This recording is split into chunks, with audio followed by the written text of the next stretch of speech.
मज़ीद वीडियोस देखने के लिए हमारे चैनल को सब्सक्राइब कीजिए और बेल आइकन को क्लिक कीजिए। बिस्मिल्लाहिर्रहमानिर्रहीम, अस्सलाम वालेकुम। एक नई रेमेडी के साथ मैं हूँ।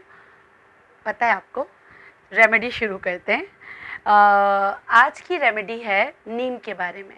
मैं ये रेमेडी का इंतज़ार करी थी कि मैं ये रेमेडी आपसे शेयर करूं, क्योंकि बहुत अमेजिंग रेमेडी है। और ये रेमेडी किसके बारे में?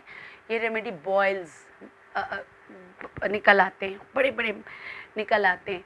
और उसके अलावा क्या होता है कि नासूर भी कहते हैं, सेलुलाइटिस हो जाता है, पानी बहता रहता है, कोई चीज़ बर्स्ट हो गई, पानी बहना शुरू हो गया।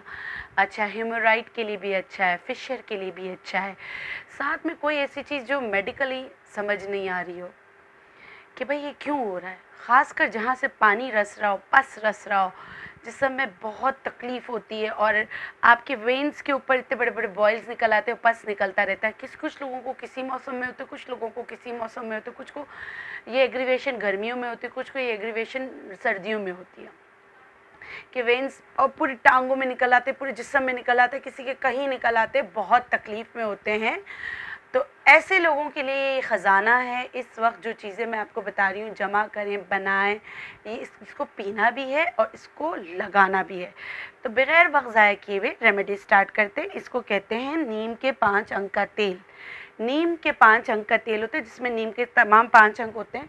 तो मैं इसको बनाने के लिए, क्योंकि हमें इसको पीना भी, इसको बनाने के लिए जो मुझे ऑयल यहाँ पे यूज़ करना है वो है काले तिल का तेल। इसके लिए मैं ले रही हूँ। अच्छा, ये बार बार तो आप नहीं बना सकते ना, एक दफ़ा बना के रखिए। तो मैं आपको 1 लीटर की चीज़ें बता रही हूँ। और मैंने एक गहरा बर्तन क्यों लिया है, इसलिए लिया कि तिल का तेल जो है ऊपर आता है, तो इसलिए मैंने ये गहरा बर्तन लिया। अच्छा, यहाँ पे आपको नज़र आ रहा है कपड़ा, क्योंकि हमें ये पीना भी है। धोने के बाद, सुखाने के बाद हमें इसको साफ़ करना है। इसमें बिल्कुल पानी नहीं होना चाहिए, बिल्कुल भी। और बहुत नज़ाकत से ये तेल बनता है। आप बोलेंगे कि दरख्त से तोड़ के नहीं, धोया, सुखाया, इसमें पानी नहीं होना चाहिए। अब मैं इसके पत्ते ले रही हूँ। पत्ते देखें, मैं आपको बताने के लिए, ये मैंने क्या किया था, मेरे बच्चों ने कहा था कि हम साफ़ करके रख देते। मैंने कहा नहीं, मुझे बताना है। नीम के फूल भी होने चाहिए, नीम का फ्रूट भी यानी फल भी होना चाहिए। ये देखिए, इसका फल है जो नीम की नमोलियाँ हैं। और ये सारी चीज़ें हम वज़न होनी चाहिए। अगर कैमरा कैप्चर कर रहा है तो मैं बता दूँ, ये सारी चीज़ें हम वज़न होनी चाहिए। नीम की छाल भी होनी चाहिए, नीम की जड़ भी होनी चाहिए। अच्छा, अब नीम की जड़ मिलती नहीं है, बहुत पुराना कोई दरख्त हो तो थोड़ा सा खोद के उसका 5 अंग को पूरा करने के लिए जड़ भी आप लाजमी डालें। अब मैं क्या करूँगी, मैं पत्ते लूँगी, मैंने तेल लिया, पत्ते लिए और इसको हल्का सा कूटूँगी। हल्का सा मैंने कूटना है, ज़्यादा नहीं, हल्का सा मैंने कूटा, सही है। अब इसके अंदर देखिए, नीम का जो फल फूल जो थे ना, इसका सारा रस निकला है। अब मैं इसको हल्का हल्का इसमें डालूँगी, बहुत हल्के हल्के पकाना है। आपने इससे वो नहीं करनी। देखिए, ये फल फूल मैंने आपको बताया, ये फूल, ये सब। अभी मैं यहाँ पे अलग पैमाना रख के नहीं बैठी हूँ, लेकिन आपने पैमाना करना है कि हर चीज़ हम वज़न होनी चाहिए। नीम के फूल भी हम वज़न होने चाहिए, नीम के पत्ते भी हम वज़न होने चाहिए, नीम की जो छाल, ऊपर से छाल हमने उतारी, ये भी हम वज़न होना चाहिए। ये अब देखिए, मैंने इसमें फल डाला, फूल डाला, पत्ते डाले, छाल डाली, और ये मैं इसको हल्का सा कूट कूट के डालती रहूँगी। ये इतना बेहतरीन तेल बनता है। फिर इसका मैं आपको यूसेज बताऊँगी। ये मैं कैंसर पेशेंट के लिए भी रिकमेंड करती हूँ कि कैंसर है और ख़ासकर आपको जहाँ पस हो रहा है किसी वजह से भी। और बाज़ औक़ात ऐसा होता है कि हम डॉक्टर्स के पास जाते हैं, बहुत सारे अद्वियात का इस्तेमाल करते हैं, मगर हमें समझ नहीं आ रहा होता है। डॉक्टर्स भी दवाइयाँ, एंटीबायोटिक दे दे के थक जाते हैं, लेकिन मर्ज़ जो है वो ख़त्म नहीं हो रहा होता। अच्छा, इसको हिलाने के लिए भी ना आपने नीम का डंठल इस्तेमाल करना है, सही है। ये जब तेल पकेगा तो इसके लिए इसको जो हिलाया जाएगा ना, वो भी नीम के ही डंठल से। ये देखिए, इसी लकड़ी से इसको हिलाना है आपने, और इस तरह बनाना है इस तेल को कि ये तेल पूरा हरा हो जाए, बिल्कुल नीम के कलर का हरा हो जाए, ठीक है। अब इसमें से धुआं निकलने लगा था तो मैंने चूल्हा हल्का कर दिया था। चूल्हा बिल्कुल हल्का होगा, बिल्कुल चूल्हा हल्का होगा, ठीक है। हल्के चूल्हे पे आप, और फिर मैं ये जड़ जो है ये भी काट के इसमें डालूँगी। अच्छा, ये जड़ जो है ये बहुत ही कोशिश के बाद लाई गई है, क्योंकि इसकी जड़ भी जो होती है ना बहुत अंदर तक होती है, बड़ा मोटा तनावर होता है और हम दरख्त को नुकसान भी नहीं पहुंचा सकते, तो थोड़ा सा पार्ट ले लिया करें, ठीक है।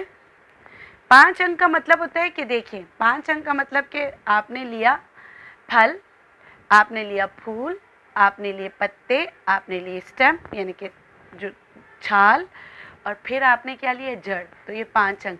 मैं अब चित्राल गई थी तो उसके भी मैं अपलोड करूँगी, आप देखेंगे मैंने अनार के 5 अंक का तेल बनाया है, अखरोट का तेल बनाया है और कच्चे अखरोट का तेल बना के आपको दिखाया है, तो वो भी बड़ा ज़बरदस्त होता है, वो एंटी एजिंग बड़ा होता है। अनार का जो होता है वो भी मैंने आप लोगों से शेयर किया है और लाइव वहीं पे बनाया, आपको मुझे यकीन है कि आपको पसंद आएगा। अच्छा, इस तेल में इसीलिए मैं कहती हूँ सफाई का अंसर ज़्यादा रखिएगा, क्योंकि ये तेल पिया भी जाता है और ये तेल लगाया भी जाता है। इस मौसम में आपको सिखाने का मकसद ये है कि अभी आप देखेंगे तो नीम पे आपको फल भी नज़र आएंगे, फूल भी नज़र आएंगे और पत्ते भी हरे भरे हुए हैं, तो आप ये वाला लीजिएगा और बनाइएगा, ठीक है। जब ये बन जाएगा, अभी ये थोड़ा सा मैंने चूल्हा बंद कर दिया था, धुआं ज़्यादा निकल रहा था ना, अब ये पकेगा। तो अगर आप बेटा इसको टॉप शॉट ले लो कि किस तरह बन रहा है और कैसे इसका कलर चेंज हो रहा है, तो ज़्यादा अच्छा है। जब भी आप तिल के तेल में कुछ बनाते हैं तो इसमें उबाल आता है और सारा कुछ गिर जाता है। मैंने इसीलिए गहरा बर्तन लिया है और इसको मैं इसी तरह करके पकाऊंगी, थोड़ा उठाऊंगी फिर रखूंगी, फिर उठाऊंगी। देखें किस कदर उबाला है। अगर आपके पास असली तिल का तेल है तो ये सारा उबल के बाहर आ जाएगा। तो मुझे इसी तरह बहुत बड़े गहरे बर्तन में बनाना पड़ता है। ये तो मैं आप लोग को सिखाने के लिए इस बर्तन में बनाया था। इसमें भी इतना कम है तेल, मगर क्या हो रहा है वो उबल के उछल के बाहर आ जाता है। तो आप तिल के तेल में जब भी कोई सर की भी चीज़ बनाएं, कोई भी चीज़ बनाएं, ये याद रखें कि इसमें जोश बहुत आता है, चाहे आप जितने भी हल्के आंच पे रखें। अभी अगर देखा जाए तो ये इतना हल्का आंच है कि आपके सामने ही देखिए, इसके दोनों ये मैं पकड़ के रख रही हूँ, मैंने बगैर उसके पकड़ा हुआ है, मगर इसका जोश बहुत ज़्यादा आता है। हालांकि मैं और इसको कम कर देती हूँ।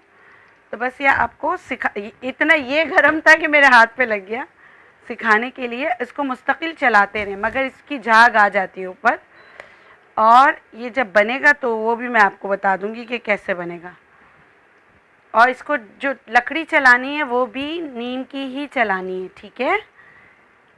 अब इसको मैं ठंडा करके बस इसमें से ये जो नीम को जो भी हमने डाला है, जो नीम में हमने पानी नहीं डाला, लेकिन नीम का जो अपना जो रंग है, अपना जो इसकी खुसूसियात है, वो तिल के तेल में जमा हो रही है। और तिल का तेल इसलिए तिल के तेल में या सरसों के तेल में चीज़ इसलिए बनाई जाती है कि वो उसकी अपनी खुसूसियात नहीं ख़त्म होती, और जो चीज़ हम उसमें बना रहे होते हैं उसकी खुसूसियात वो अपने अंदर ज़म कर लेता है, अपने अंदर जज्ब कर लेता है, इसलिए हम बनाते हैं। देखिए मुझे बार बार उठाना पड़ रहा है, हालांकि तेल इसमें बहुत ही कम है, ठीक है।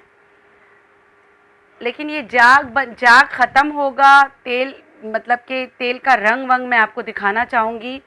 और ये बनेगा तकरीबन, अगर आप बनाएंगे 1 लीटर का भी बनाते, बहुत बड़े पतीले में आपको बनाना है और आपको इसी तरह बनाना है जैसे मैं बना रही हूँ। मैं बार बार आपको हटा के दिखा रही हूँ ताकि आपका तेल ज़ाया ना हो, ठीक है।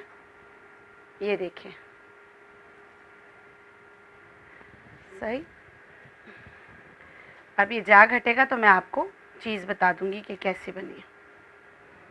ये सब कड़क कड़क सा हो जाए, जैसे आपको लगे कि अब इसका कलर ख़त्म हो रहा है, जैसे कड़ी पत्ते हम बघार में लगाते हैं उनका रंग ख़त्म हो जाता है, तो और ये जो अपना रंग, जो अपना तेल का रंग जो है वो बिल्कुल, जो तेल का जो रंग है वो बिल्कुल ख़त्म हो जाता है। और ये देखें ये आ जाता है नीम के तेल का कलर, देख रहे हैं, ये बिल्कुल ऐसे हो गया। अब इसको मैं थोड़ा सा और पकाऊंगी, अभी सिर्फ आपको बताने के लिए कि देखिए ये देखिए अभी भी इसमें जब जाग है तो इसका मतलब है इसमें पानी है, तो मुझे इसको और पकाना है। जब मैं इसको और पका लूँगी, ये इसकी पहली स्टेज है, जब पक जाएगा ना तो सिर्फ आपको दिखाने के लिए मैंने तैयार जो था वो रखा हुआ था, ये देखिए ये कलर हो जाता है बॉटल ग्रीन, या इसको आप क्या कहेंगे, बिल्कुल ब्लैक में जा रहा है, मगर देखिए ये बना हुआ है, ठीक है। ये रख के इसका ये कलर हो गया, बहुत ज़्यादा रखो तो ये देखिए आप देख रहे हैं ना, ये बहुत ज़्यादा डार्क ग्रीन हो गया है। ठीक है, अब इसका तरीका इस्तेमाल मैं बता देती हूँ। जहाँ नासूर हो आप ये नीम का तेल वहाँ लगा सकते। अच्छा, एक और चीज़, गैंग्रीन का तो इलाज नहीं है, लेकिन गैंग्रीन का जो ज़ख़म अगर बाहर आ गया हो तो गैंग्रीन के मरीज़ जो शुगर की वजह से होता है, जिसमें टांग भी कट जाती है, कहीं पर भी हो तो कट जाता है, तो आप ये वाला तेल 10 कतरे थोड़े से पानी में मिलाकर या दूध में मिलाकर पी भी सकते हैं। और यही चीज़ अपने हर उस ज़ख़म पे, हर उस पे आसान अल्फाज में नासूर यानी जिसका कोई इलाज नहीं, उस पर लगा भी सकते हैं। उम्मीद करती हूँ कि ये बहुत ही नॉलेजेबल वीडियो जो है आपको पसंद आई होगी। बाज़ औक़ात हम रंग रूप से बढ़कर चीज़ें आपको बताना चाहते हैं जो आपकी सेहत के लिए अच्छे हों। बाज़ दफ़ा ऐसा होता है कि मेरी बेटियां होती हैं बहुत सारी ऐसी, एक्ने वल्गैरिस के लिए इतना इलाज कराती हैं, उनको फ़र्क नहीं पड़ता है, लेकिन यही ऑयल चाहे ना लगाएं, लेकिन यही ऑयल 10 कतरे पानी में या दूध में डालकर पीने से उनको फ़र्क पड़ता है। मगर अगर आप एक्ने के इलाज के लिए करना चाह रही हैं, ख़वातीन से मेरी दरख्वास्त है कि ये वाला तेल आप कभी भी खाली पेट नहीं पिएंगी। ठीक है, इसका बेस्ट टाइम पीने का रात को है। बाकी हर मर्ज़ में 10-10 कतरे दिन में 3 बार भी पिए जा सकते, मर्ज़ की नौयत के हिसाब से है। उम्मीद करती हूँ कि ये नॉलेजेबल वीडियो आपको पसंद आई होगी। इसी तरह की और बहुत सारी वीडियोस देखने के लिए आपको एक काम करना है, वो ये है कि मेरे चैनल को सब्सक्राइब करें, बेल आइकन को दबाएं ताकि आपको नए वीडियोस की नोटिफिकेशन मिलती रहे। अल्लाह हाफ़िज़।